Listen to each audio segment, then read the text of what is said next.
ইনশাল্লাহ। এই ভারতবর্ষ যে আমাদের এই আমরা আজকের যে 15ই আগস্ট এই দিনে আমরা কতজন কত কী করি, কিন্তু আবার এই দেশেতে স্বাধীন হয়েছিল, যে স্বাধীন হওয়ার পর থেকে যে স্বাধীন যখন হয়েছিল তখন কেউ হিন্দু মুসলমান বাংলাদেশি পাকিস্তানি এরকম কোনো ব্যাপার ছিল না। সেই দিন শুধু হিন্দুস্তানি মানে যে ভারতবাসী আমরা এরকম ছিল। কিন্তু আজকে বর্তমান যুগে বর্তমান সময়ে শুধু মুসলমানদের দেখলে কত কষ্ট কত কি হয়।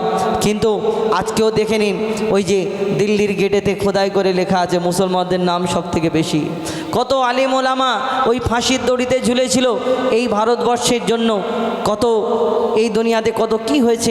ভারতবর্ষে যখন স্বাধীন হলো তখন এই যে ভারতবর্ষেতে মুসলমানদের কত অবদান রয়েছে সেই সম্পর্কে একদম সংক্ষেপে সব কটা গজল ছোট ছোট করে আমি পরিবেশন করব, তারপর ইনশাল্লাহ আপনাদের কাছ থেকে বিদায় নেব ইনশাল্লাহ। লিখছে দেখুন, এই আজকে তাদের করছে অপমান, অবদানের বদলে আজকে তাদের করছে অপমান। এই ভারতের স্বাধীনতা কবি লিখছে দেখো, না ছিল এই বাংলাদেশ না ছিল পাকিস্তান, আন্দোলন করেছিল মিলে হিন্দু মুসলমান, আন্দোলন করেছিল মিলে হিন্দু মুসলমান। কত ধর্ম কত জাতি কত ভাষার এই দেশ, শুধু মুসলিমদের বলছে কেন ছাড়ো গো এই দেশ, শুধু মুসলিমদের বলছে কেন ছাড়ো গো এই দেশ। স্বাধীন হবার পরে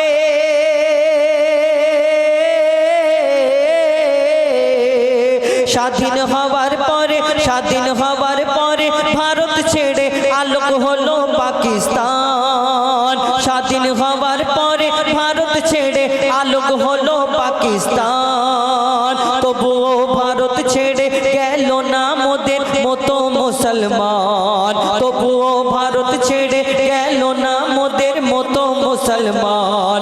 মোদের পূর্বপুরুষ ভালো মানুষ ছিল, দেশের মাটির টান ছিল, দেশের মাটির টান।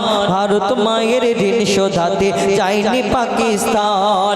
এই ভারতের স্বাধীনতায় কত হয়েছে সংগ্রাম, কত হয়েছে সংগ্রাম।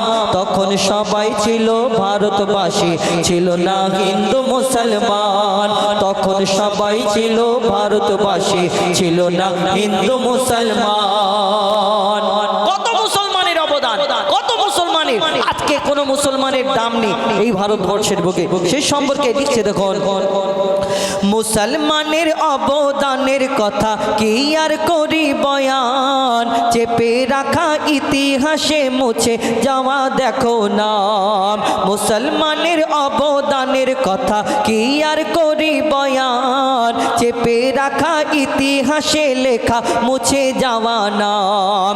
গান্ধী নেহেরুর সাথে ছিল মৌলানা আবুল কালাম, নেতাজির সঙ্গী ছিল আব্দুল গনি শাহনওয়াজ খান, নেতাজির সঙ্গী ছিল আব্দুল গনি শাহনওয়াজ খান। কোথাও মোহাম্মদ আলী,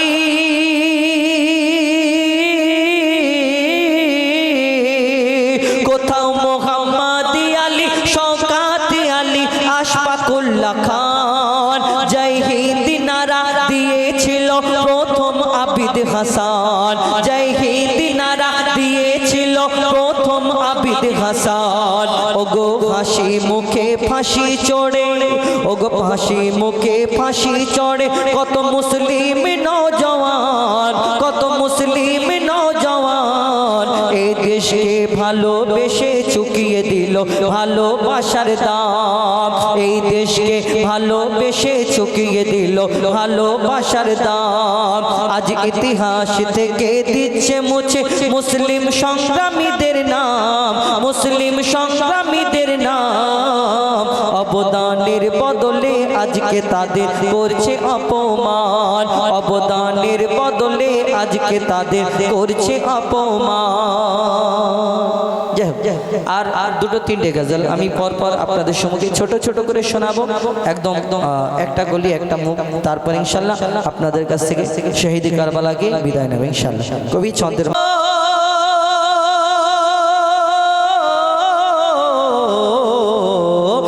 শাকিনা কাঁদে পিতা হোসেন মায়ায় মা, শাকিনা কাঁদে পিতা হোসেন মায়ায় মা, শাকিনা কাঁদে পিতা হোসেনের মায়ায় ওই নিঠুর কারবালায় কাঁদে হায় হায় ও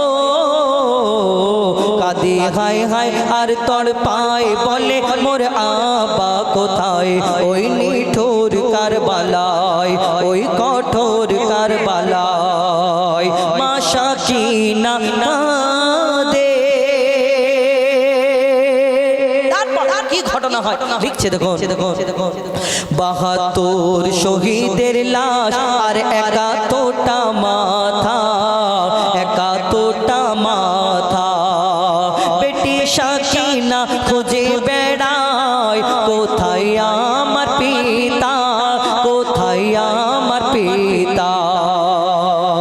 ৭২ শহীদের লাশ আর ৭১টা মাথা, ৭১টা মাথা বেটি শাকিনা খুঁজে বেড়ায় কোথায় আমার পিতা, কোথায় আমার পিতা।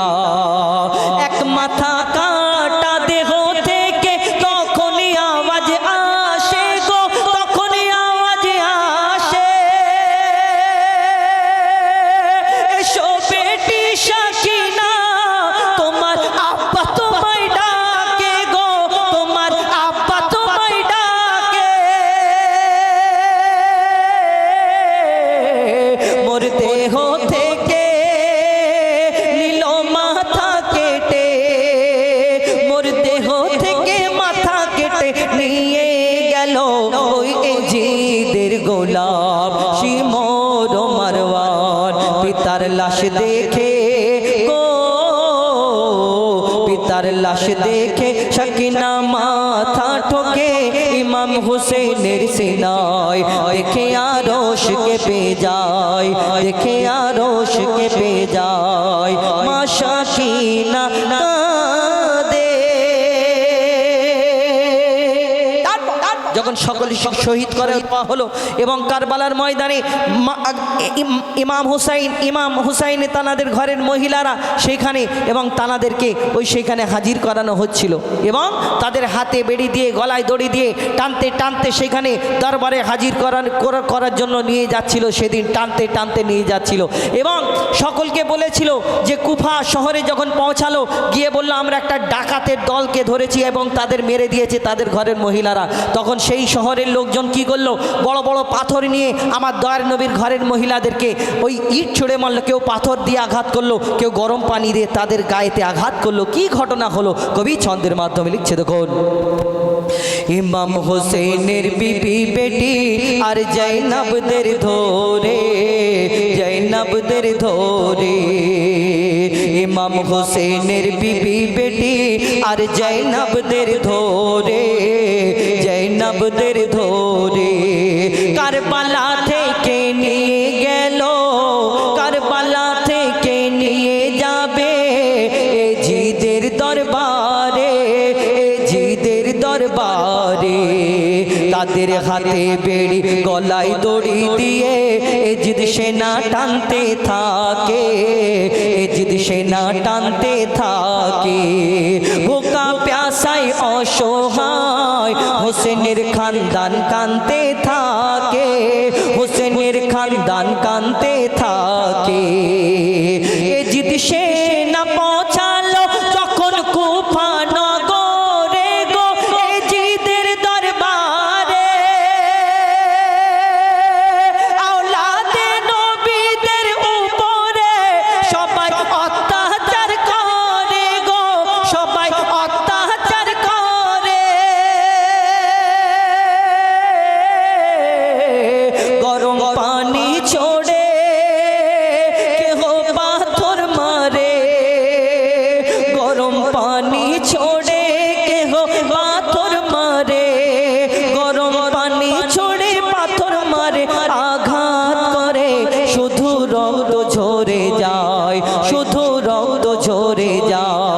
এ রক্ত নয় গো, এ রক্ত নয়, এ রক্তের সুগন্ধ ছিল আমার নবীর সারা গায়। দেখে জিদ চমকে যায়, দেখে আরশ কেঁপে যায়। যখন সেখানে পৌঁছে গেল আমার দয়ার নবীর ঘরের মহিলারা, সেখানে তানাদের সঙ্গে আরো কিভাবে নির্মমভাবে অত্যাচার করা হলো। বেটি সাকিনা ছোট 3 বছরের আমরা জানি, এবং সেই দিন যখন সামনে এসে দাঁড়ালো এবং তিনি বললেন 3 দিন আমরা খানা খাইনি, 3 দিন পানি পান করিনি, ভুকা প্যাসা অবস্থায় আছি। যখন এই কথা বলল তখন এই যে তার সৈন্যদের হুকুম দিল যে এই বেটি সাকিনা ইমাম হুসাইনের বেটি, তাকে এই সেই খাবার দেওয়া হোক। সেই খাবার অর্থাৎ বড় বড় হোটেলেতে পাওয়া যায়, একটা প্লেটের মধ্যে খাবার রেখে তার উপরে কাপড় ঢাকা দিয়ে, নালে একটা প্লেট চাপা দিয়ে ওয়েটাররা নিয়ে আসে এরকমভাবে। তো সেই খাবারের ইন্তেজাম করা হোক বেটি সাকিনার জন্য।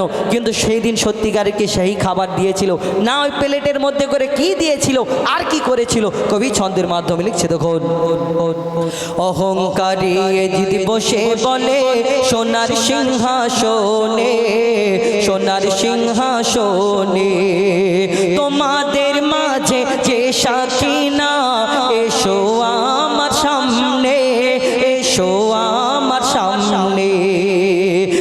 বেটি সাকিনা মা সাকিনা এগিয়ে এসে বলে আমি হোসেনের বেটি, হোসেনের বেটি। 3 দিন মোরা ভোকা প্যাসায় খাইনি পানি রুটি, খাইনি পানি রুটি। এজিদ বলে নিয়ে এসো সাকিনার তরে শাহী খাবার গো, সাকিনার তরে শাহী খাবার। এক থালার উপর কাপড় ঢেকে রাখে সামনে সাকিনার গো, রাখে সামনে সাকিনার। দেখে থালায় ঢাকা হুসেনের কাটা মাথা। প্লেটের মধ্যে যদি কারোর বাপে ওই মাথা মোবারক যদি ইমাম হুসাইনের মাথা মোবারক এই প্লেটের মধ্যে করে বেটি সাকিনার সামনে রাখা, কি হয়েছিল তারপর কবি ছন্দের মাধ্যমে লিখছে। দেখে থালায় ঢাকা পিতার কাটা মাথা, দেখে থালায় ঢাকা কাটা মাথা, দেখে সাকিনাকে বেহুশ হয়ে যায়। এ দৃশ্য দেখে গো, এ দৃশ্য দেখে হোসেনের নিথর চোখে অশ্রু ঝরে যায়।